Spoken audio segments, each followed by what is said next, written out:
So, my name is Rachel Kavanaugh, and today we're going to be talking about new ways that brands and media communicate with content creators. A little bit about me: I've been a journalist for 20 years. The last 10 of those, I've been primarily in the outdoor and travel space. And before I got into journalism, I worked as a ski bum, I worked as a raft guide. So, I've pretty much been in the outdoor space my whole life. And most recently, I've been working on a project called Jamnet. And that is a platform that connects brands with journalists when they're working on stories. And through that work, I've gotten a really unique glimpse behind the curtain about how a lot of that communication happens. So today I'm going to talk a little bit about that and about the earned media side of things, how those connections are made, how they sometimes misfire. And then I'm going to pass it to Tom and Yuri, who are going to talk more about the brand side of things and specifically media partnerships. So, before we get into how things are done today, I want to quickly recap the way things used to work historically. So, traditionally, as a lot of us know, brands would build out these massive media lists and blast pitches out to anyone and everyone. The messages tended to be very broad and generic. It was a lot of press releases, embargoed announcements, mass emails, that kind of thing. And it would go out to a wide swath of editors and writers without any real focus. The timing was based on brand calendars, and it was really blind to the newsroom schedules. So, why did it fail? I think most of us know the answer to this. First of all, absolute inbox overload. Journalists are getting flooded with hundreds of pitches every day. Most of them, frankly, are junk. And then the ones that are really good, you miss because they're completely buried under so many others that aren't really on point. So what ends up happening is you see a month later a pitch and you go, oh man, that would have been a really great story. I would have written about that, but that was back in June when I was covering hiking. And now it's October and we're looking at skiing. Um, Another thing is there was the timing. Brands have no insight into what a writer is working on at any given time. So those pitches would tend to land off cycle. And then when journalists were in brainstorming mode or looking for ideas, there wasn't a way for them to really efficiently communicate that. And then lastly, the one-way communication was a big problem. There were millions of journalists' databases, so PRs would have access to us very easily, but it was very difficult for us to access them in a way that was efficient, fast, and timely. So, the new model. The new model really flips this old dynamic on its head. Instead of brands always being the ones to reach out to journalists, now we have a way to reach out to them quickly and efficiently. So we have these platforms like Quoted, Substack, Haro, SOS, Presshook, and now, of course, Jamnet, which really streamline this process in new and interesting ways. So now, as a journalist, we can take the wheel and we can say, hey, everyone, I've got this roundup of sleeping bags I'm working on. What do you have? And this small change has really transformed the landscape very significantly. Now your pitches can be hyper customized and much more aligned with specific needs of the writer at that moment in time. So,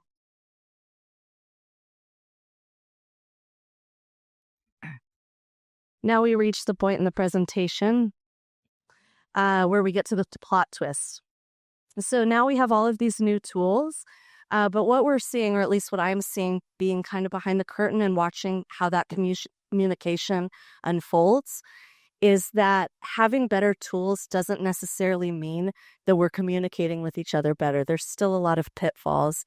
And through doing this project this last few years, or this last 2 years, um, I've kind of had a unique position where, without really meaning to, I've stepped into a position of mediator, where journalists reach out to me and say, I don't really understand, like, I got this weird response. What does it mean? Or a PR will reach out and say, why didn't this land? Or do you understand what she wants? I couldn't really get a sense from this call out what it is she needs. So I want to outline some of those missteps I've seen on both the brand side and the journalist side. The first one, not reading instructions carefully. Woo! I cannot tell you how many times I've seen this where a journalist makes it crystal clear exactly what it is that he or she needs. They spell it out, and whoever is responding just completely ignores what they asked. So, a recent example, I had a Forbes columnist submitted a call out through Jamnet, and she was planning out her editorial calendar for the next 6 months. And she was looking for ideas. It was a parenting column. And she requested specifically that in your pitch to please include 3 story ideas with headlines. She got almost 40 pitches. Of those 40, 3 people followed those instructions. And it gets better. Of those 3, 2 didn't even include headlines. And it was such a shame because this was such a fantastic opportunity. She was planning out 6 months of weekly content. So that was 24 opportunities for brands to get in front of her with ideas. And almost all of them failed. And she responded to me and said, this is junk. Like, I can't use this, because none of it really helped. So what I saw was examples of things like, we make baby strollers. Our baby strollers are so awesome. Please consider including these. And they didn't really give her any ideas. Exactly. So what would have been much more helpful would have been something like how parents are rediscovering their love of hiking with these all-terrain baby strollers. Just giving her what it was that she asked for. So that's one big thing I see. And that segs beautifully into the next point that happens very often, pitching the brand or the client rather than the story. So I see this a lot where, for example, a journalist will submit a call out about trail running tips for beginners, say, and people will just literally copy paste the product copy page from the trail running shoes that they make. And this happens even when she doesn't specifically ask for those story ideas.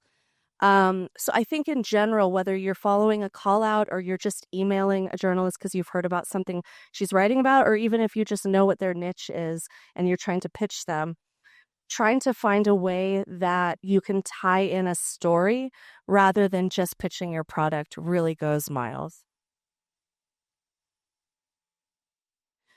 Next, responding with off-topic or irrelevant product ideas. I would almost bet that every single journalist at this conference has seen that.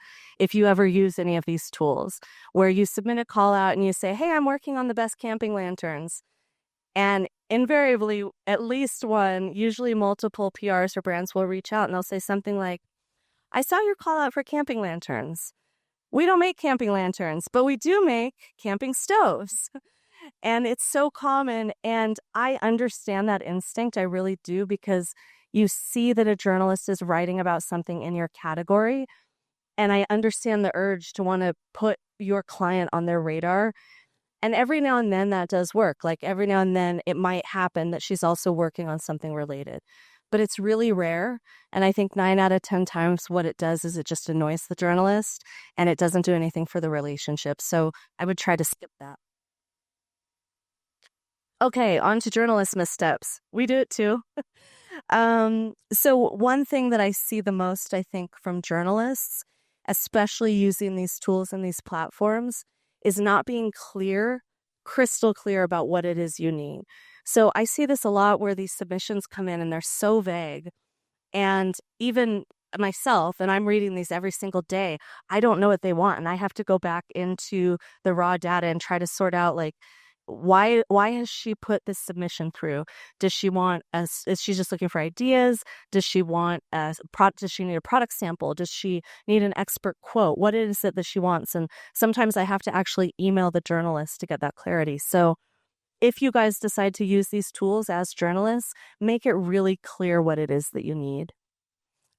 Next, under explaining or over explaining your story angle. This happens a lot. I see it on both sides. On one hand, it'll be like not enough information.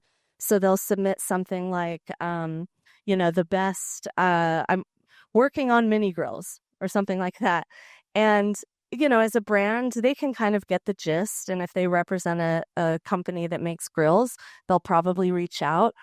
But on the previous slide, we talked about trying to come up with thoughtful pitches and thoughtful story ideas. So if they don't really understand what it is you're working on, it's hard for them to be able to do that. Oh, I've got 2 minutes. Okay, I'm going to go fast.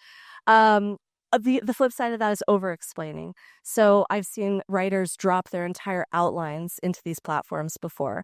And I think what happens there, it's good to have the information, but that's when I hear PRs reaching out to me and saying, do you think it was this part of the outline she wants to hear about or this part? And it's just a little bit too much information.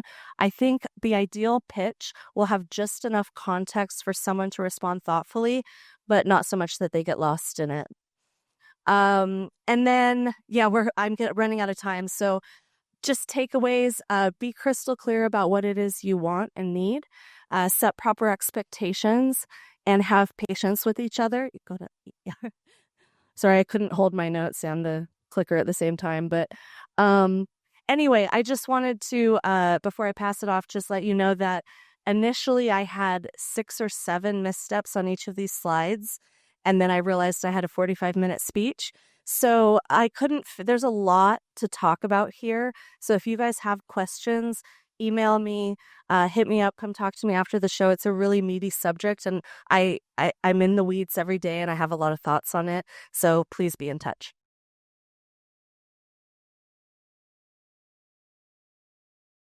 Hey there. Super excited to be chatting with you today about leveraging athletes for brand storytelling. Just to dive a little bit deeper into my background with GU, because I think it'll help you understand how I approach my job. Erica mentioned that I've been 20 years as an athlete, but I've been 13 years in the office wearing all the marketing hats, everything from booth boy to my current role as lead athlete manager. But it was actually my 12 years of teaching first, second, and third grade prior to stepping into the bike industry that I think has given me the tools to really succeed in this industry and dealing with athletes and stuff like that, leading with empathy and compassion, dealing with the littles. So where to start when you're thinking about like creating stories with athletes? And I just want to say that I am not an expert, but this is what has worked for me. Our why. Start with your why. You heard Steven mention this earlier in the YouTube presentation. What people click on is the why, not the what. So our why is we feed the need to move as a sports nutrition company. So how do I tell that story? I then look at how does that line up with product, athletes, and events. I look for sort of this Venn overlay where maybe new products lines up with something an athlete's doing. Can we tie it into an event? Is there maybe a purpose side to it? What are the marketing goals? Is there a purpose initiative? At GU, we have a part of our company called GU Gives that is all about giving back. It's the charitable arm of our company. So many of the athletes that I work with are more purpose-focused versus performance-focused. Again, that leads into have a balance of performance and purpose athletes. I identify authentic storytelling opportunities, like a 360-degree approach that involves event, product, maybe group rides, group runs, emails, content, all of those things, IG, athletes are sharing it, you're sharing it, just, shotgun blast of content going out. Create a realistic social media calendar for different campaigns. That goes for GU and that goes for the athlete too.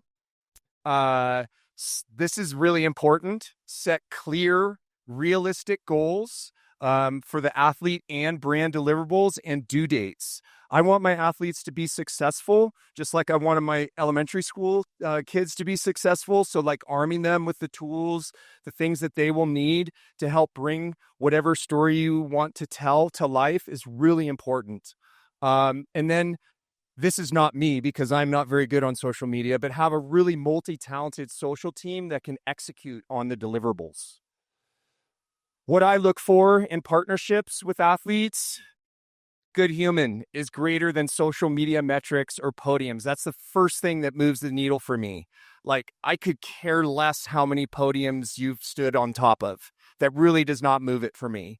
I may be old school in that, but I have found the best storytelling, the most impactful, the most authentic stories come from like really good humans first. Um, does the athlete know your brand? Is there alignment there? Are they aware of like your purpose side or things that you've done in your past that might connect more to things that they're doing?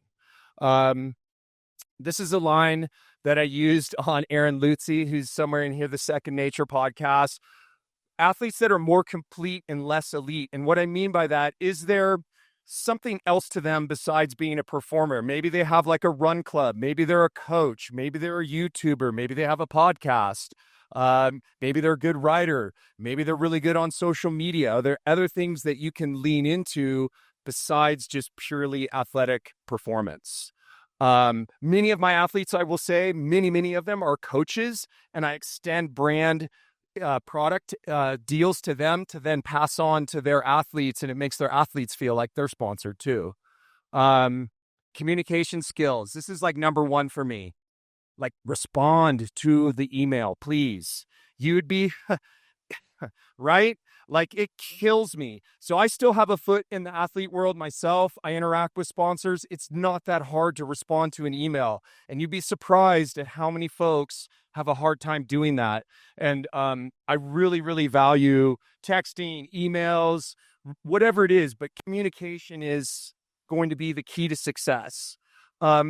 So as a sports nutrition brand, I look for folks that I can maybe line up with R&D. We do a lot of case studies. You'll see a couple of them in the videos I'm going to show, but are they willing to come into the lab, test new product, give feedback? That's actually how I got my foot in the door at GU 21 years ago, was doing R&D for them, testing product and communicating with them about what I thought the product worked or not.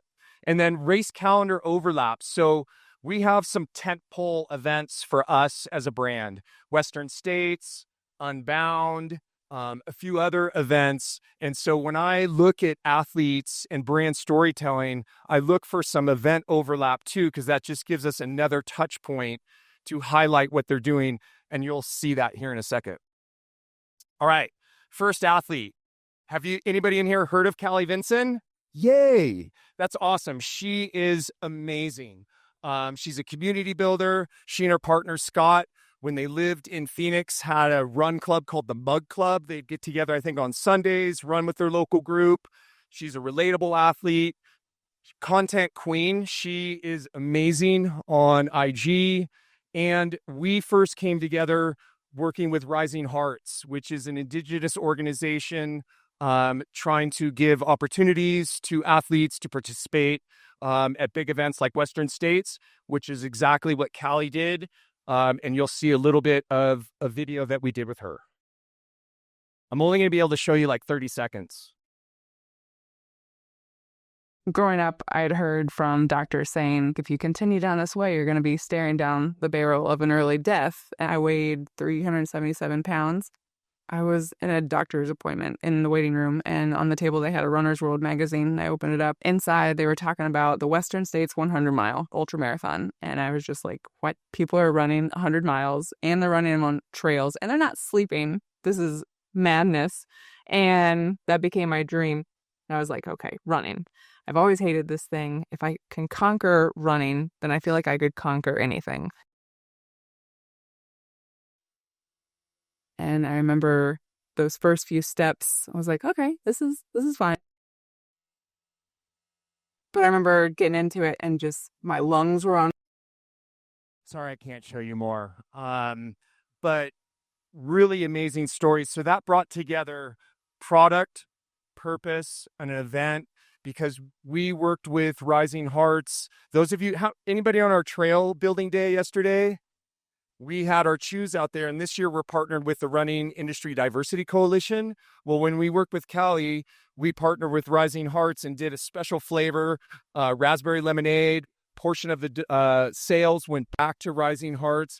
So it was this amazing synergy that brought together Western States, which is foundational to our brand, Callie, purpose, product, all the things. So it was like the trifecta, just hit it out of the park. That video was something that we helped support financially. And it was just like super powerful story. So Jack, ultra cyclist, lives in Girona. He's an Aussie. Tests a lot of products for us. He's done a lot of purpose-driven rides. He struggled with his mental health over the years. He's been very open in sharing with his story, done countless like FKTs, ridden from south to north of Japan. He's going to attempt to ride across Australia next year, pushing physical boundaries. He's also a content Jedi. He's taught himself how to edit. He does all of his own like video edits. So he'll just serve stuff up to our social media team that's like ready to go, which is very rare. So I'm just going to show you a quick snippet of this one.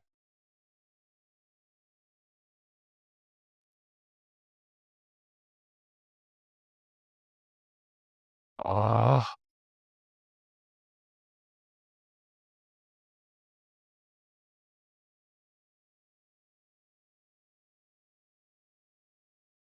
All right. We'll move on. Hopefully we don't for this next one. Anyway, that was sort of it was a compilation, to use the term from earlier, of a bunch of his different FKTs that he's done over the last 4 years. While he's an amazing athlete, so much of what he does is purpose driven, raising money for other causes, and it makes it really easy to tell story around that. And as I said, the fact that he edits and does all of his own content is out of this park. I would sign him till the end of time if I could. So Unbound Gravel, I mentioned earlier, another tentpole event for us. This is Serena Gordon, dear friend of mine. She's the founder of Special Blend Gravel Camp, women's specific camps. We've been friends and worked together for many years. This year, she was part of an athlete case study with R&D. And she was testing new products that are not out on the market yet. She was at a tentpole event for us, pushing physical boundaries. She was attempting the DKXL, which is 360 miles, and worked really, really closely with Roxanne Vogel, our head of research and education at GU, to dial in her nutrition. We were creating like black label product for her that isn't on the market yet, but could be. 2 minutes. Here we go. All right. And she's a community builder too. She's an amazing human. So hopefully this video works.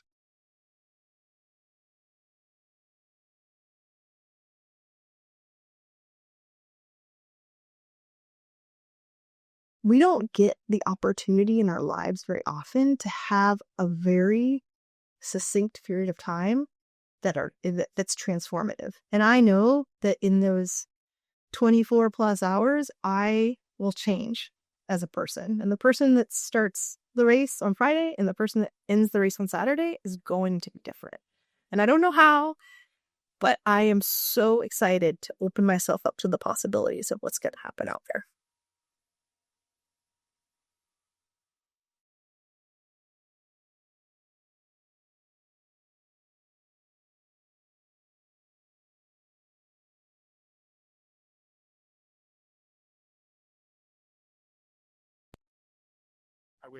I wish I could show you the rest of it. It's on YouTube. It's super powerful. I was in tears when she finished. She set a new women's course record, but another friend of mine, Heather Jackson, happened to beat her. So they both set new women's course records this year. Truly amazing. So storytelling opportunities. I know some of these, according to the last one, are red now, I think, maybe. Videos, blogs, articles, these are all things that I take into account. Email campaigns, according to the guys that's dead. Collaborative posts that you can do with your athletes, event activations. As I said earlier, the trifecta for me is when you can combine purpose, performance, event, and product overlap. That's when it all comes together, and it's just like this amazing synergy of everything working perfectly, hopefully. Takeaways. I know you're about to tell me to stop. Lean into your why. Know what your why is. People want to click and buy why. They don't want to buy what. Work with good humans. Balance performance and purpose athletes. Take a 360-degree approach to storytelling. And according to Simon Sinek, this is a book I just finished, called Start With Why. People don't buy what you do. They buy why you do it. Thank you. If you have any questions, hit me up.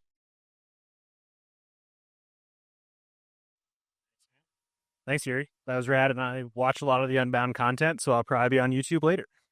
I'm Tom Sweeney from Aventon Bikes. Pronounce it however you'd like. I think I've heard 7 or 8 versions this trip. And I'm going to echo a lot of what Rachel said, but from the brand side. So right now, I'm technically affiliate marketing specialist, but if you work for an outdoor bike brand, you probably also have 4 or 5 jobs. My most recent addition is dabbling in event planning, which not my forte. So that's a real fun one with a lot of hotels. But I'm kind of in the middle of the PR and the paid side. So I work with a lot of editorial staff, not talking about money, paid and commerce teams talking a lot about money. And traditionally, everyone probably knows the church and state phrase. The writers aren't asking you for money, aren't talking about money, especially at the larger media companies. Or some of the site owners, if they own their own YouTube channel or website, they might do everything, kind of like we do on the brand side. So a lot of this is going to be about relationships and communication. So on the PR side, relationships with editorial staff, I've seen a lot of people today or this trip with just freelance instead of brands as well, which I know has been a weird change this year, the last 2 years, with a lot of shifting budgets and that kind of stuff. But just keeping in touch and trying to keep it dialed of who's where, writing for what. Product pitching, press releases, all that standard stuff is not super exciting, but still important to have the backbone while you're tailoring it to whoever you're talking to. And then, as Rachel mentioned, the emails into the abyss is the joke I make at work a lot. There's a lot of unanswered emails. It could be bad pitching, could be the writer has 85 other emails from bike companies. Maybe they have a garage full of bikes and motorcycles at the moment, and there's just no room for them. And then I'm also the person that gets either passed off or at the same time talking to the sales reps, the affiliate teams, the commerce teams. I know there's a number of ways they're titled at this point. And with those, it's a lot of media kits, budgets back and forth. They pitch me, hey, can we get 6 figures for a bunch of banner ads in one story? And I laugh because I work for a bike company and it's just not a realistic thing. And then campaign planning execution. So a lot of that's on us as well. We work with our creative teams, or I think my guy Blake's back there on the product team helping kind of fill in the gaps of what does this solve? Does it get parents through the commuter line faster? Does it get you off-road? Does it get you to ride with your friends? Because we sell e-bikes, so maybe you're not as fit, or you live at sea level and you're coming to elevation, and it helps you get through the ride. And with that, bridging the gap, a lot of times we're trying to figure out hybrid campaigns. So I can't always do $100,000 for everybody or huge campaigns. So trying to figure out ways to support the editorial content with the commerce teams. And we also launch a lot of bikes. They show up in very large boxes. Not everyone has a 2-car garage where they can fit all of our bikes and our competitors' bikes and anything else they're writing about at the moment. So trying to layer in, if we know like an editorial piece is coming out, say they're going to write about our cargo bike, great, we'll send them a bike, they'll get on it. We would love them to write about our commuter bike that sells a little bit better, a little bit more wide range of users, but they're not going to be able to get to it for launch. So we'll supplement with like a sponsored content piece or a first look or something to kind of get it out there before we get them on the bikes to write a full review. So trying to supplement too many bike launches back to back or too many product launches back to back when there's just not a lot of space, time, or early bike models to get people out. It's again, shipping overseas, electric bikes, hazmat goods. It's a whole fun process. And then also layering in the brand campaigns, sentiment-based stuff. These are the stories that like I like to read selfishly in these publications. So the guy who's riding across the country, or like some of the stuff Yuri mentioned, I consume a lot of that content because it's awesome. And same thing, someone running 100 miles through the mountains is pretty rad. And a couple examples I brought with this, first start with the process. We try to lead with editorial. So press kits are the first step. Get the product styled, the spec styled. And from there, we tier our products. So the best sellers, whether it's in store or online, those are going to be our flagship products. And then because people are writing or experts about different things, we tier the media lists to the products. So if someone that exclusively writes about mountain bikes, gravel bikes, maybe they don't want to ride our fat bike or our cruiser bike or our folding bike. So they'll be on a different tier for the off-road stuff versus the city person, the tech publication that's going to ride our kind of more stylized or commuter or urban stuff. They're all welcome to ride everything, but we just try to tier it so it makes sense to them. And again, we're not sending 85 emails that aren't relevant to whoever we're sending them to. And then tease products ahead of time. Same thing. We're not always going to have them super early. So I know a few of you are probably going to get some emails or save the dates pretty soon from me. We'll have kind of more details later, but kind of gauge interest and going back to like the writers' schedules. These are all people we're talking to. So if I say, hey, we want to do this thing in February, and you're like, cool, 8 other brands have invited me to something, or it's my first family vacation, or that's spring break and I have kids. So just trying to figure out when timing works for everybody. Bikes, they all come out in the spring. Everyone's bikes come out in the spring. So it's not just us. So we're trying to fit into their lives. And then, like I mentioned, with the sponsored content pieces, the supplemental media buys, not everyone's going to write about every bike. We're not talking to event in blogs. So like Outsider Bicycling or Electric Bike Report, they write about everybody. So trying to get a good media mix of, hey, if we know editorial content's going to come out for 4 of the 8 bikes, which would be awesome. We'll try to do the first looks or the early stuff of the other ones, or get them on lists of like new bikes to check out. I know there's a lot of different versions of those articles coming these days. And then supporting the media partners. The sales reps also a relationship you should work on. They're always asking for money. We're always trying to not give them too much money. But if we know we can't spend all of the money up front, but we can do these supplemental media buys and like kind of bite-sized pieces at the end of the year, it adds up to kind of what we were all hoping. And that relationship building with them helps a lot too. So they kind of squeeze you in if they have an open spot.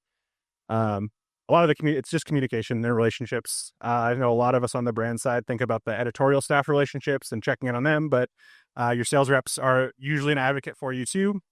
So just making sure, keep in touch with them, answer their emails.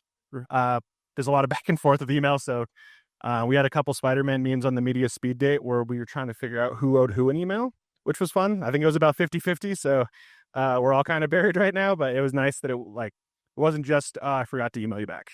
And then a couple case studies. So this is a little selfishly, the stuff on the left are the types of things I like to read. So we worked with Outside on a couple of pieces here. So going back to the relationship with the rep, they know things that I'm interested in or want to support. So the bottom right, I guess for you guys, the transformative power of pedaling. They're like, hey, have you heard of the High Fives Foundation? Really rad group. They might be interested in doing something. They connected us and we got some of their guys on bikes. And they did a story about basically being able to get out again together. One of the activities they used to do, weren't able to get out on bikes as much anymore.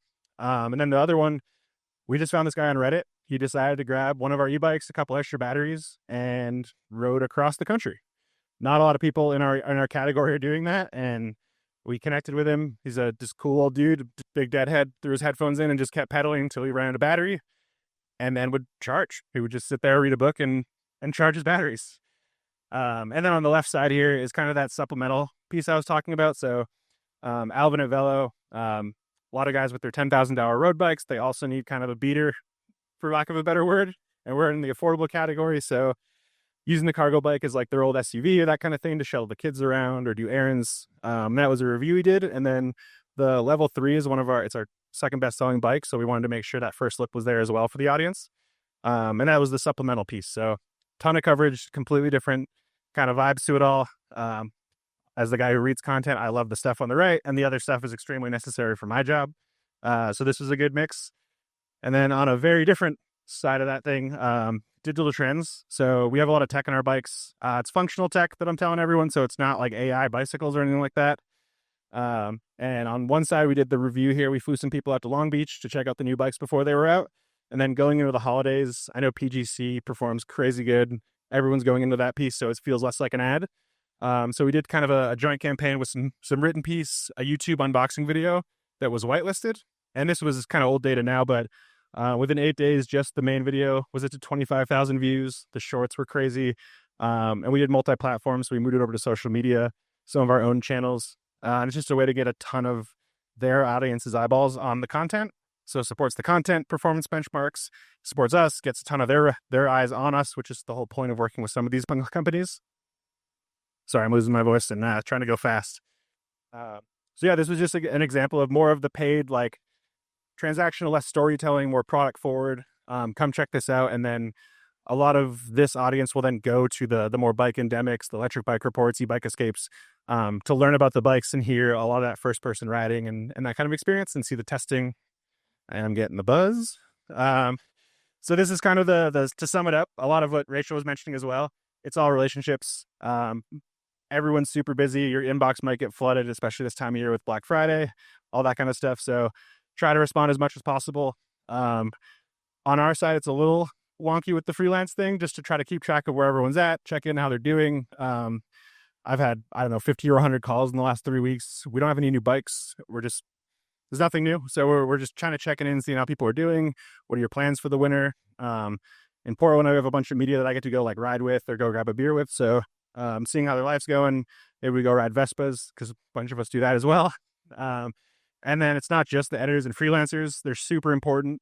And that stuff's awesome. And free content's always great if it's in the media side, but your sales, affiliate, and account managers, site and channel owners, those are kind of the bread and butter and a huge in. And also if there's an extra spot or, hey, someone dropped out of this gift guide we're going to do you have products? Do you have time? Do you have assets?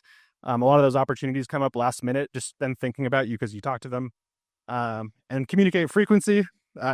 Not too much, don't bug people, but also be available. So knowing we're going to be in a time where there's not a lot of new bikes, and then we hit the winter when you can't ship in time for Christmas anymore, so there's really no one buying bikes. Check in. Maybe it's just a, hey, what's up? Hey, I saw this thing or saw this article. But have value to it. If there's news and product launches, they know we're going to hammer them with that stuff. The earlier we can get either our specs dialed or production dialed, the earlier we can get them the valuable information. And then media planning.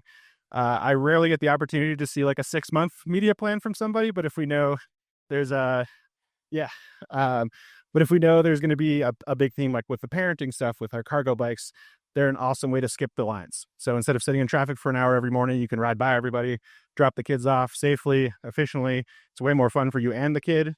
And then content ideation. I had a pitch 2 weeks ago of, hey, I want to put this ridiculous upgrade on your hardtail mountain bike. I think the bike's about $3,000 and they want to put an $8,000 setup on it just to see how it rides. I was like, great, cool. Put that 6 set of wheels on it.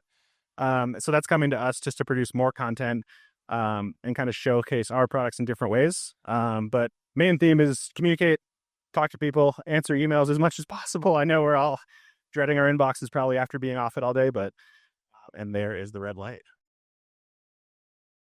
Thank you so very much. And at this time, we would like to go ahead and do a little quick Q&A. So go ahead and raise your hand, and I will scramble around with a microphone for you so we can all hear. Oh. Hi, thank you so much for that. Rachel, this is probably a question for you. Knowing that it seems that there's money at play, whether you're compensating, like an editorial piece with a media buy. But specifically for you, Rachel, I'm trying to work out how, if I have no money to supplement with any media digital, there's $0 there.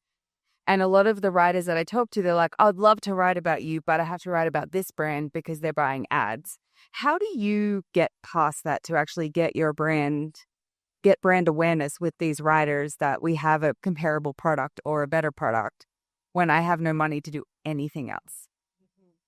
So just to understand your question, you're asking when the writers are asking for, they're working with other brands that are paying them for content. So maybe more content creators than traditional journalists.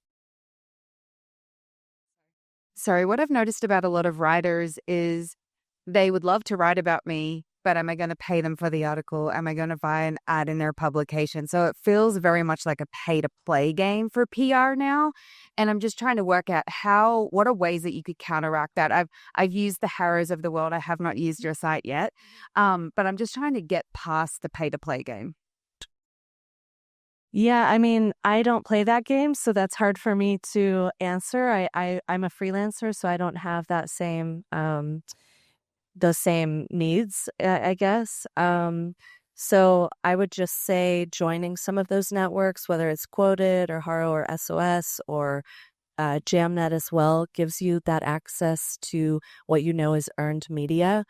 I really don't know how to get past that just because it's not something that is really part of my world. I actually didn't realize that writers were asking to get paid for content. So I guess I'm a little bit naive in that sense because I think a lot of the journalists in my network are not.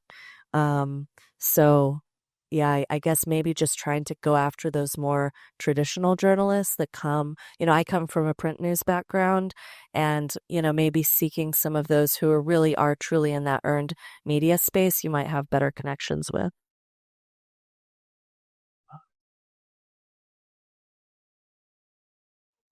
I've got a question for Yuri. I knew you would. I came prepared. I saw that a lot of the athletes that you work with have a lot of media output, and I was wondering about like how you structure your team and the athletes that you work with. I'm sure that there's some sort of salary payment for the athletes, but how do you think about the resources that you put towards the athletes that you bring on? Because I'm sure it's not just like, here's your salary, best of luck, see you at the tentpole events. What does that look like from a planning perspective on your side? Yeah, that's a really good question. Because as you know, having managed athletes at Red Bull, right, you have a salary, but then to bring that athlete story to life, you now need to invest more dollars into them. So when I think about like our events for next year, things we're doing and thinking about athletes I'm bringing on, I look for that overlap, like I was saying, and sit down with our social media team because I'm not part of that team. I try to funnel them stories and know what our like content budget is possibly for the year and play with that and pitch internally like, hey, we have somebody who's going to be at Western States. We could do this. Like, what could we put at that towards that project? Or are we going to do another project at Unbound like we did this year? You know, that was something that we started planning like 8 months ago to bring to life, knowing that Serena was going to work with our R&D. We were going to have some Black Label product. She was going to be going after the record, all of that. So sitting down with our social media team and creating that realistic plan, like I mentioned, those dollars don't come from my budget. Like I have a separate athlete budget just for their salary. And then I try to pull as much as I can that makes sense from the content budget. That's a separate pot. Similarly, but not totally, like some of my athletes like Callie, she gets to side hustle with our social media team outside of her salary because she's so good. They'll often just say, hey, could you and Scott do, you know, a short or a reel or something, and she'll make an extra 3 to 5K during the year by doing that stuff that's sort of outside of my relationship with her, which is really cool.